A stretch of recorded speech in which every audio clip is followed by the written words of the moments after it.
یہ ہے اٹلی میں رہنے والا پاکستانی نوید اسلم، جس کی بہادری کے چرچے اس قدر اٹلی میں ہوئے کہ وہاں کی حکومت نے ان کو سرکاری سطح پر ایک شیلڈ دی، انعام دیا۔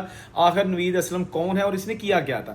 نوید اسلم، جس کا تعلق گجرات سے ہے، اٹلی کے شہر بریشیا میں رہتا تھا سرحد راستے، اور اس کی عمر 29 سال ہے۔ اس نے وہاں پر ایک ہجوم دیکھا، یہ وہاں پہ گیا تو ایک نائجیرین شخص کچھ چھوٹی عمر کے لڑکوں کو جو ہے نا نیچے دبا کے تو ان کو مارنے کی کوشش کر رہا تھا۔ اس نے فوری طور پر جناب اس آدمی کو پکڑا اور دبوچ لیا، اور اس وقت تک نہیں چھوڑا جب تک پولیس نہیں آ گئی۔ لوگوں نے ویڈیوز بنا لی، ویڈیو سوشل میڈیا پر وائرل ہو گئی، کس طرح ایک پاکستانی نوجوان نے بہادری کا مظاہرہ کیا ہے۔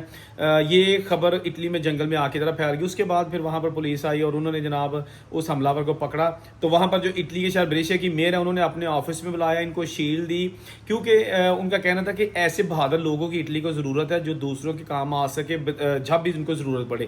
میں اکثر اپنی ویڈیوز میں کہتا ہوں کہ جو ہی کوئی پاکستانی اچھا کام کرتا ہے ہم اس کی کھلے دل سے تعریف کرتے ہیں۔ مجھے فخر ہے ایسے نوید جیسے لڑکوں پر جو جہاں بھی ہیں محنت مزدوری کرتے ہیں، کام کرتے ہیں، رزق حلال کماتے ہیں، لیکن ان کو جب کوئی چیز نظر آتی ہے جو بری ہو رہی ہے تو وہ جناب اس میں کود پڑتے ہیں اور پھر اپنا بھی نام روشن کرتے ہیں۔ والدین بھی ایسے بچوں کے جو پراؤڈ فیل کرتے ہیں، اور ہم جیسے لوگ جو ویڈیوز بناتے ہیں ہمیں بھی اچھا لگتا ہے کہ ہمیں اچھا نہیں لگتا کہ ہم یہی کہیں گے جی پاکستانی پھڑیا گیا تھا، انہیں لٹیا تھا، یہ وہ۔